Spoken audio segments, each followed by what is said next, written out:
ओम नमो Narayan channel प्रस्तुत करता है श्रीमद् भागवत महापुराण के अध्यायों का सरल हिंदी रूपांतरण। आइए सुनते हैं। ओम नमो भगवते वासुदेवाय। अब हम श्रीमद् भागवत महापुराण के चतुर्थ स्कंद के तृतीय अध्याय, जिसमें सती के पिता दक्ष द्वारा यहाँ यज्ञ उत्सव में जाने के लिए श्री शंकर जी से आग्रह करना, अर्थात माता सती द्वारा शंकर भगवान से अपने पिता के द्वारा किए जाने वाले यज्ञ उत्सव के अंदर जाने के लिए प्रार्थना करना तथा भगवान शिव द्वारा वहाँ जाने के लिए मना करना, शुद्ध पुरुषों के क्या क्या गुण हैं तथा मृत्यु का क्या कारण है, शंकर जी द्वारा ये बतलाना। इस अध्याय के अंदर हम इसी कथा का श्रवण करेंगे। श्री मैत्रेय ऋषि जी आगे कहते हैं कि विदुर जी, इस प्रकार उन ससुर और दामाद को आपस में बैर विरोध रखते हुए बहुत अधिक समय निकल गया। इसी समय ब्रह्मा ने दक्ष को समस्त प्रजापतियों का अधिपति बना दिया, अर्थात एक राजा बना दिया। इससे उसका गर्व और भी बढ़ गया। उसने भगवान शंकर आदि ब्रह्मनिष्ठों को भाग न देकर उनका तिरस्कार करते हुए, अर्थात उनका अपमान करते हुए, पहले तो वाजपेयी यज्ञ किया गया।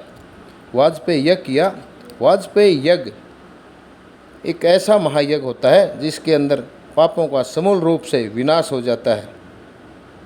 और फिर बृहस्पतिस्व नाम का महायज्ञ आरंभ किया। उस यज्ञ उत्सव में सभी ब्रह्म ऋषि, देव ऋषि, पितर देवता आदि अपनी अपनी पत्नियों के साथ पधारे। उन सब ने मिलकर वहाँ मांगलिक कार्य संपन्न किए और राजा दक्ष के द्वारा उन सब का स्वागत सत्कार किया गया। उस समय आकाश मार्ग से जाते हुए देवता आपस में उस यज्ञ की चर्चा करते जाते थे। उनके मुख से दक्ष कुमारी सती ने अपने पिता के घर होने वाले यज्ञ की बात सुन ली।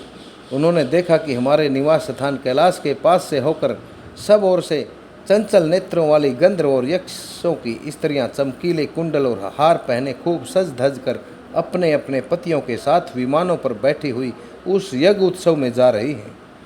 इससे उन्हें भी बड़ी उत्सुकता हुई और उन्होंने अपने पति भगवान शंकर भूतनाथ से कहा। सती ने कहा, वामदेव, सुना है इस समय आपके ससुर दक्ष प्रजापति के यहाँ बड़ा भारी यज्ञ उत्सव हो रहा है। देखिए, ये सब देवता वहीं जा रहे हैं। यदि आपकी इच्छा हो तो मैं भी चली जाऊं। इस समय अपने आत्मियों से मिलने के लिए मेरी बहनें भी अपने अपने पतियों के सहित वहाँ अवश्य आएंगी। मैं भी चाहती हूँ कि आपके साथ वहाँ जाकर माता पिता के दिए हुए गहने, कपड़े आदि उपहार स्वीकार करूँ। वहाँ अपने पतियों से सम्मानित बहनों, मौसियों और स्नेह आदर हृदय माता को देखने के लिए मेरा मन बहुत दिनों से उत्सुक है। हे कल्याण में, इसके सिवा वहाँ ब्रह्म महर्षियों का रचा हुआ श्रेष्ठ यज्ञ भी देखने को मिलेगा। ऐ जन्मा प्रभो, आप जगत की उत्पत्ति के कारण हैं। आपकी माया से रचा हुआ यह परम आश्चर्यमय त्रिगुणात्मक संसार आप में ही भास रहा है, आप में ही दिखाई देता है। किंतु मैं तो स्त्री स्वभाव होने के कारण आपके तत्व से अनजान हूँ और बहुत दीन भी हूँ। इसलिए इस समय अपनी जन्मभूमि देखने को बहुत उत्सुक हो रही हूँ। जन्म रहित नीलकंठ, देखिए इनमें कितनी ही स्त्रियाँ तो ऐसी हैं जिनका दक्ष से कोई संबंध भी नहीं है, फिर भी वे अपने अपने पतियों के साथ खूब सज धज कर झुंड की झुंड वहाँ जा रही हैं। वहाँ जाने वाली इन देवांगनाओं के राजहंस के समान सफ़ेद विमानों से आकाश मंडल कैसा सुंदर लग रहा है। सुरश्रेष्ठ, ऐसी अवस्था में अपने पिता के यहाँ उत्सव का समाचार पाकर उसकी बेटी का शरीर उसमें सम्मिलित होने के लिए क्यों न छटपटाएगा। पति, गुरु और माता पिता आदि सुहृदयों के यहाँ तो बिना बुलावे भी जा सकते हैं। अतः हे देव, आप मुझ पर प्रसन्न हों। आपको मेरी यह इच्छा अवश्य पूर्ण करनी चाहिए। आप बड़े करुणा में हैं, तभी तो परम ज्ञानी होकर भी आपने मुझे अपने आधे अंग में स्थान दिया है। अब मेरी इस याचना पर ध्यान देकर मुझे अनुग्रहित कीजिए। श्री मैत्रेय ऋषि जी आगे कहते हैं कि विदुर जी, प्रिय सती के इस प्रकार प्रार्थना करने पर अपने आत्मियों का प्रिय करने वाले भगवान शंकर को दक्ष प्रजापति के उन मर्म भेदी दुर्वचन रूप बाणों का स्मरण हो आ गया।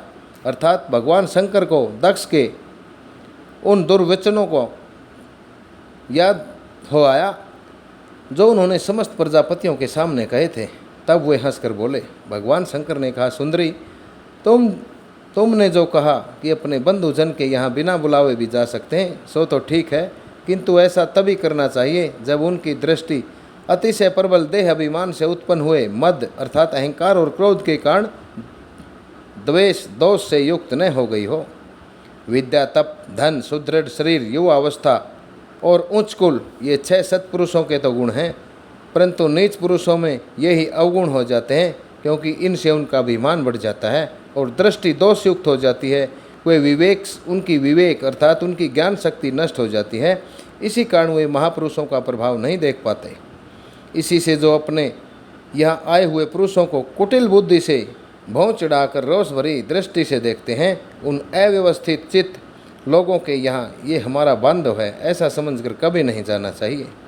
देवी स्त्रियों के बाणों से बिंद जाने पर भी ऐसी व्यथा नहीं होती, अर्थात ऐसा दुख नहीं होता जैसी अपने कुटिल बुद्धि सब जनों के कुटिल वचनों से होती है।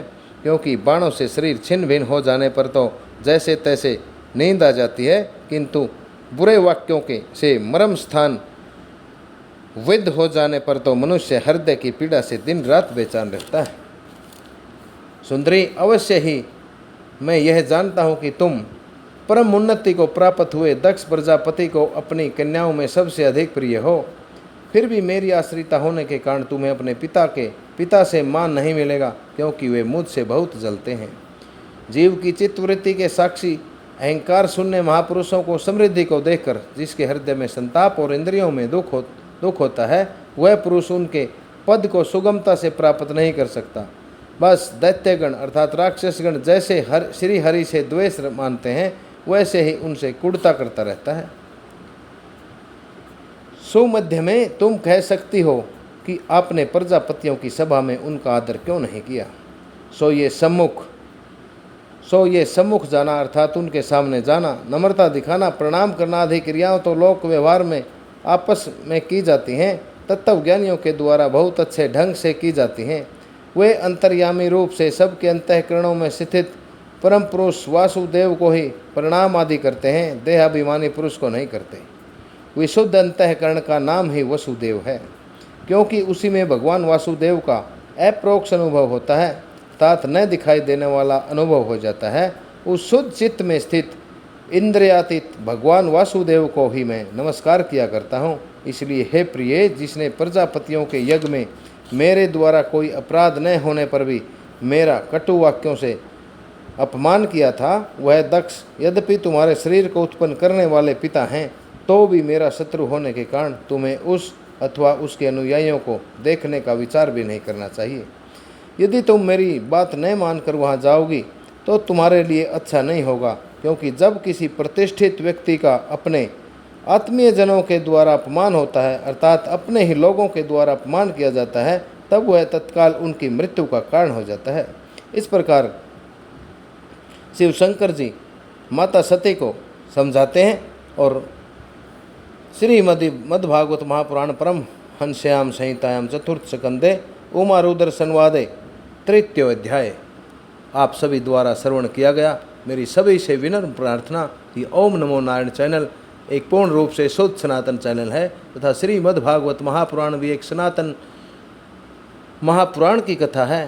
कृपा सनातन धर्म के प्रचार और प्रसार के लिए कृपा चैनल को सब्सक्राइब करें तथा इन पुण्यमयी कथाओं को आगे से आगे प्रसारित करने के लिए शेयर अवश्य करें। इन्हीं शब्दों के साथ नरेंद्र कौशिक का सभी भक्तगणों सभी श्रोताओं को ओम नमो भगवते वासुदेवाय। ओम नमो भगवते वासुदेवाय।